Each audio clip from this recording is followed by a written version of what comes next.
आशा करता हूँ आप सब बहुत अच्छे होंगे। मेरा नाम है सिद्धांत अग्निहोत्री। स्टडी ग्लोस पे आपका बहुत बहुत स्वागत है। ओके, मणिपुर में बहुत सारे केसेस सामने आए हैं। 4000 केसेस तो लूटिंग के हैं, डिस्ट्रक्शन।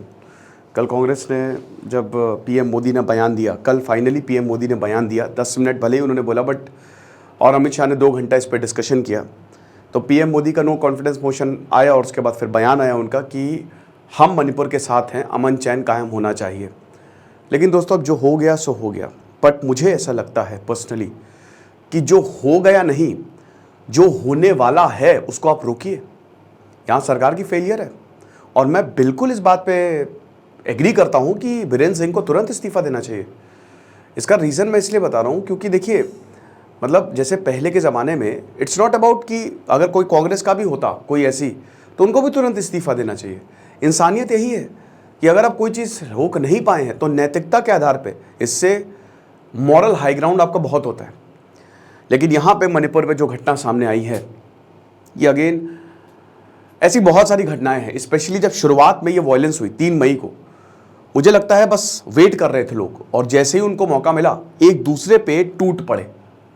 यहाँ घटना क्या आई है हम बात करेंगे, लेकिन उससे पहले दोस्तों, हमारा जो ये शानदार कोर्स हमने लॉन्च किया है, तब तकरीबन 50 किताबों का रिव्यू, सिर्फ 800 का कोर्स है। एडिक्शन, टाइम, स्ट्रेस, ये तीनों चीज़ें मैंने कॉम्बो कर दिया है और आप इसको अवेल कर सकते हैं रिकॉर्डेड सेशन से।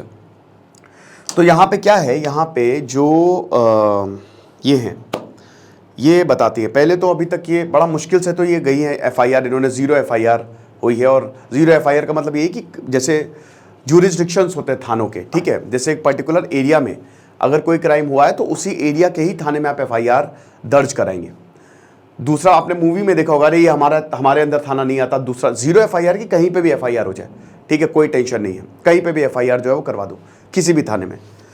खैर, प्रावधान तो यही होना चाहिए, है ना। ये कॉलोनियल लॉ जो हम पुलिस में फॉलो कर रहे हैं, ये कोई बहुत अच्छी बात तो है नहीं। इससे विक्टिम जो है वो परेशान हो जाता है। इंडिया में बहुत सारी ऐसी चीज़ें जिसमें रिफॉर्म लाना चाहिए, बट वही चीज़ें ना लाए कौन, है ना, इसीलिए पॉलिटिकल विल की ज़रूरत है। एनीवे, तो यहाँ पे क्या हुआ कि अभी तक ये बता रही थी कि अभी तक तो मैं सामने इसलिए नहीं आई क्योंकि मैं चाहती थी कि मेरा नाम सामने ना आए।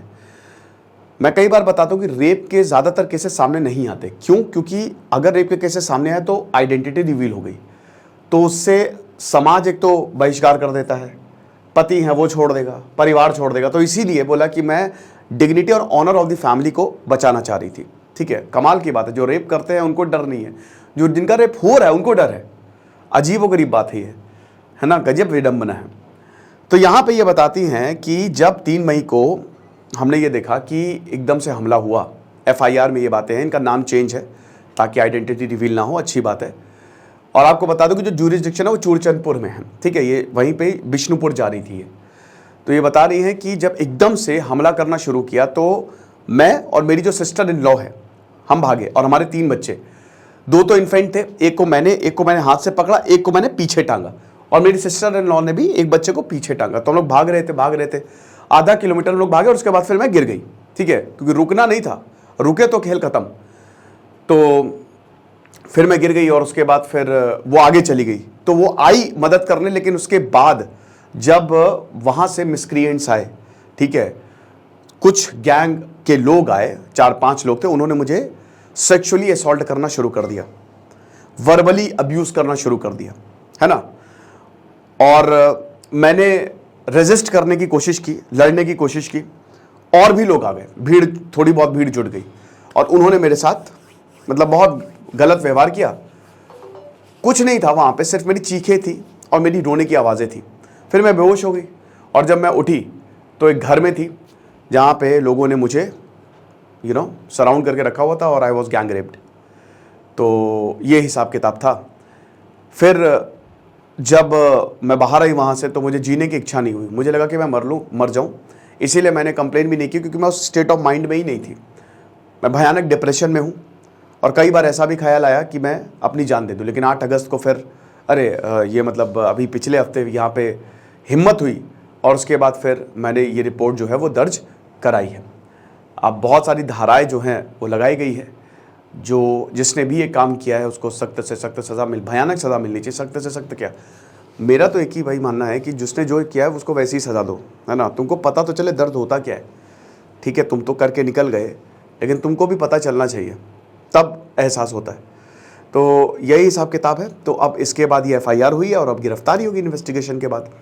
लेकिन बात दोस्तों ये है कि ऐसे केसेस कितने आए हैं, मई में केसेस आए हैं या फिर, तो ऐसे बहुत सारे केसेस होंगे जो अभी तो सामने ही नहीं आए हैं।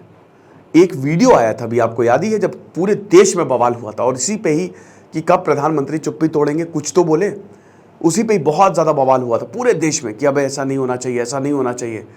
जब यहाँ पे 2 औरतों को नंगा घुमाया और उनके साथ गैंग रेप किया, तो उसके बाद फिर बहुत औरतों ने हिम्मत भी की और वो सामने भी आई। लेकिन ये मई की शुरुआत है, अभी केसेस आ रहे हैं, 3 महीने हो गए हैं, मई की शुरुआत की बात है ये। 3 मई, 4 मई, 5 मई, जो पूरा मई भर चला है, कितना ज़्यादा वायलेंस हुआ। बेसिकली यहाँ पे जो कुकी डोमिनेटेड एरिया है वहाँ से माइटीज़ भाग रहे हैं, और जो माइटीज़ डोमिनेटेड एरिया है वहाँ से कुकीज़ भाग रहे हैं, और इसी अफरा तफरी में जो फंसी औरतें उनके साथ वो गई। तो it is quite dangerous, very very dangerous. Manipur के हालात अच्छे नहीं हैं और मणिपुर के हालात को सामान्य करना पड़ेगा, बहुत ज़्यादा ज़रूरी है। पुलिस का यहाँ पे रोल बहुत ज़्यादा अहम हो जाता है। ओके, तो जो है सो है। फिलहाल हम यही उम्मीद करेंगे कि जल्द से जल्द मणिपुर के हालात जो हैं वो सामान्य हो। बाकी आप हमारे कोर्स को ज़रूर अवेल करिएगा, आपको बहुत ज़्यादा फ़ायदा होगा। Thank you so much.